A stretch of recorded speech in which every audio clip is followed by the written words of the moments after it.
अनामिका जी अपने हाथों में बहुत सारी फोटो लिए बैठी थी। तभी पिंकी आती है और पूछती है, मम्मी आप क्या कर रही हो? अनामिका जी ने कहा, बेटा यह तुम्हारे लिए रिश्ते आए हैं, लड़कों की फोटो है, तुम भी देखो। फोटो के पीछे उनके बायोडाटा हैं, कोई पसंद आए तो बताओ। पिंकी ने कहा, मम्मी जो भी हो, लड़का स्मार्ट, पैसे वाला और छोटी फैमिली से हो ऐसा ढूंढना। मम्मी ने मुस्कुराते हुए कहा, बेटा ऐसा नहीं होता, सब कुछ एक में ही मिलना तो मुश्किल है। पिंकी ने कहा, मिलता है मम्मी, मेरी फ्रेंड सुजाता है, उसका पति सॉफ्टवेयर इंजीनियर है, स्मार्ट भी है और पैसे भी ज्यादा हैं, बहुत तारीफ करती है। और तो और सुजाता को लेकर पुणे में रहता है, फैमिली बनारस में रहती है, वह तो मजे में है। अनामिका जी ने कहा, बेटा कुछ होते हैं ऐसे किस्मत वाले, सभी को ऐसा मिले जरूरी तो नहीं। तभी पिंकी के पापा आते हैं और कहते हैं, मुझे एक लड़का पसंद है। फोटो दिखाकर कहते हैं, पिंकी ने फोटो देखी तो लड़का बहुत स्मार्ट तो नहीं था पर अच्छा दिखता था। पिंकी के पापा रमन जी ने कहा, बिजनेसमैन है, उनके 4-5 गैराज हैं, महीने के 1 लाख से भी ज्यादा ही कमाता है। पिंकी ने पूछा, पढ़ाई कितनी की है? रमन जी ने कहा, बेटा उसके पापा वक्त से पहले ही गुजर गए थे, इस वजह से ज्यादा पढ़ाई नहीं कर सका, 10वीं तक की ही शिक्षा ली है, पर आज जो भी है अपने मेहनत के बलबूते पर है, घर भी आलीशान बनाया है। पिंकी ने कहा, पापा मुझे नहीं करना उस लड़के से शादी, मेरे फ्रेंड्स रिलेटिव को मालूम चला कि मेरा पति अनपढ़ है तो मेरा मजाक बनेगा। क्या आपने मुझे इस दिन के लिए ही इतना पढ़ाया है?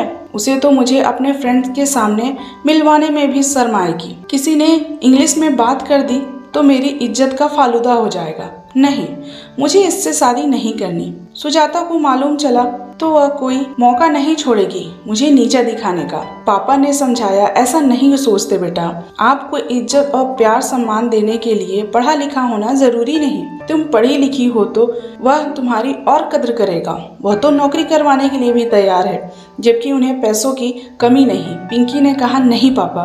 पिंकी के ना समझने पर पापा ने अनामिका जी से कहा, इसे समझाओ, मुझे लड़का परिवार सब पसंद है, इसकी शादी तो उस घर में ही होगी। अनामिका जी पिंकी को समझाती हैं, पर पिंकी की एक ही रट, नहीं मुझे उस जाहिल गंवार से शादी नहीं करनी। रमन जी ने अपनी जिद में पिंकी की शादी आकाश से तय किया। पिंकी को अपने पापा की जिद में आकाश से शादी करनी पड़ी। आकाश बहुत सुलझा हुआ इंसान था। शादी के बाद पिंकी को सब कुछ अच्छा लगा, बस आकाश की अनपढ़ होना पिंकी की खुशी को नजर लगा देती थी। वह नहीं चाहती थी कि कोई उसके पति से मिले। यही सब सोच रही होती है तभी आकाश आता है। पिंकी से कहता है, पिंकी आज शाम को पार्टी में चलना है तो अच्छे से तैयार हो जाना, नई दुल्हन हो, सब तुम्हें ही देखेंगे। और साथ ही एक खूबसूरत सा गले का सेट देता है और कहता है, इस ज्वेलरी से मैचिंग कुछ पहन लेना। आकाश के हाथ में बहुत ही प्यारी सी डायमंड की ज्वेलरी थी। पिंकी जी बोलती है। पिंकी उसे देखकर बहुत खुश हो जाती है। पिंकी सोचती है, यह तो गैराज वाले हैं तो पार्टी भी लोकल सी होगी, क्या अच्छा तैयार होना, पर ज्वेलरी इतनी प्यारी है तो ड्रेस भी अच्छा पहनना होगा। वह क्या पहनूं सोच रही होती है, अचानक से फोन की घंटी बजी। स्क्रीन पर देखा तो सुजाता का नंबर था। सुजाता ने बताया कि वह मायके आई है और पिंकी की शादी में नहीं आ पाई, उसके लिए माफी मांगती है और दूसरे दिन मिलने की बात कहती है। फोन कट करके पिंकी को कुछ समझ नहीं आ रहा था, तभी आकाश उसे साड़ी निकालकर पहनने को कहता है। दोनों तैयार होकर पार्टी में जाते हैं। पार्टी हॉल में पहुंचकर पिंकी का मुंह खुला का खुला रह जाता है। आलीशान 5 स्टार होटल में पार्टी। पिंकी 5 स्टार होटल देख समझ जाती है कि यह कोई आम पार्टी नहीं है। सभी की नजर आकाश और पिंकी पर थी। सभी उन्हें शादी की बधाई दे रहे थे। तभी पिंकी की नजर सामने एक लड़की पर पड़ती है। वह कोई और नहीं, सुजाता ही थी। पिंकी दौड़कर अपनी सहेली सुजाता से मिलती है। सुजाता बताती है कि मेरे पति के बॉस की पार्टी है, इसलिए हम आए हैं। सुजाता पिंकी को देख, उसके कपड़े और गहनों को देख थोड़ा जलन महसूस करती है। क्या करें, औरत जो ठहरी, मुझसे अच्छी कोई कैसे लग सकती है, मेरी ज्वेलरी से अच्छी कैसे हो सकती है, ऐसी वाली सोच थी। सुजाता ने कहा, पिंकी अच्छी लग रही हो, मैं कैसी लग रही हूँ बताओ ना।